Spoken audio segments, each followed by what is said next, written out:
দৈনিক মামুন রশিদ এটা রিড করেছিল তার শপথ এবং রায়কে চ্যালেঞ্জ করে। 2 দিন হিয়ারিংয়ের পরে আজকে মামুনের সুপ্রিম কোর্টের হাইকোর্ট ডিভিশন রায় দিয়েছে।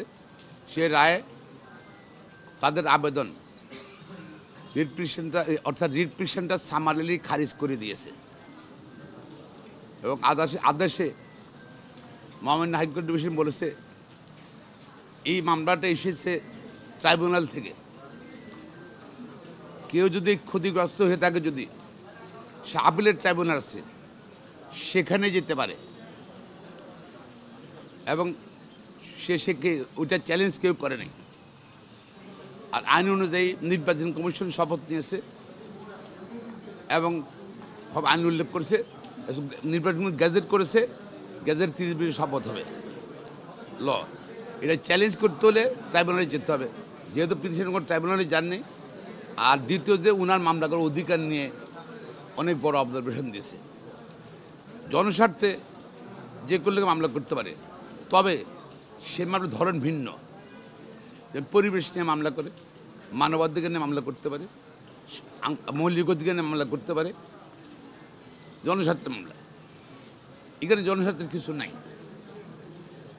এবং উনি দেখাতে পারেন না যে উনি সমাজসেবা করেন, সমাজসেবক হিসেবে বা ঢাকা সিটি কর্পোরেশনের ভোটার হিসাবে যে ওনার কোনো ক্ষতিগ্রস্ত হয়েছে, ক্ষতিগ্রস্ত ব্যক্তি হিসেবে নিজেকে উনি কিন্তু প্রমাণ করতে পারেননি আদালতের নিকটে। আর এলএমই সার্টিফাইড বিশ্বসেরা কপারে তৈরি ওয়ালটন কেবলস, যা আপনার স্থাপনাকে রাখবে সব সময় নিরাপদ। এবং আদালত আরও অনেক বড় অবজারভেশন দিয়েই মামলাটা খারিজ করে দিয়েছে। ফলে ইশাকের শপথ নেওয়ার আর কোনো বাধা রইল না। তো আগামী 26 তারিখের মধ্যে শপথ নিতে হবে। শপথ যদি না দেওয়া হয়, যেহেতু ট্রাইব্যুনাল একটি আদালত, হাই কোর্ট অফ দ্য কান্ট্রিতে চেষ্টা করছিল একটা মহল শপথকে বন্ধ করার জন্য, সেটা ব্যর্থ হয়েছে। আর যদি শপথ না দেওয়া হয়, সেটা আদালত অবমাননা হবে। যারা সংশ্লিষ্ট, যাদের নলেজ আছে,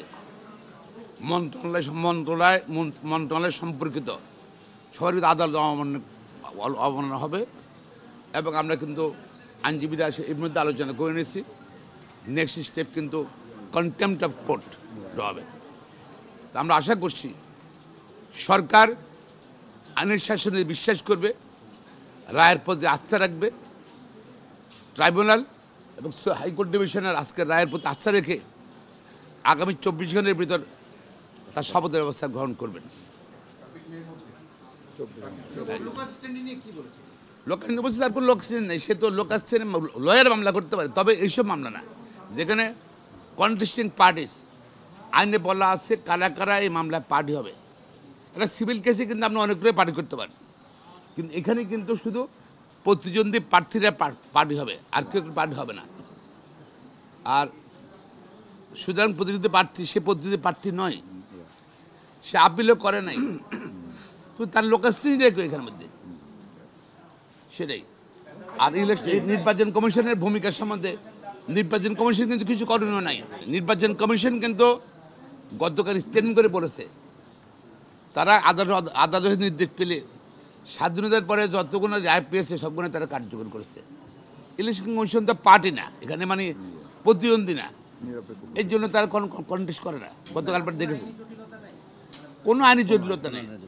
না দেওয়াটা বরঞ্চ আদালত অবমাননা হবে। ওটা উনি আর বলেছি স্থানীয় সরকার মন্ত্রণালয় থেকে পিআরও বোধহয় বলছে যে একটা মামলা, হাইকোর্টে একটা মামলা বিচারাধীন আছে, এটার জন্য আমরা অপেক্ষা করছি।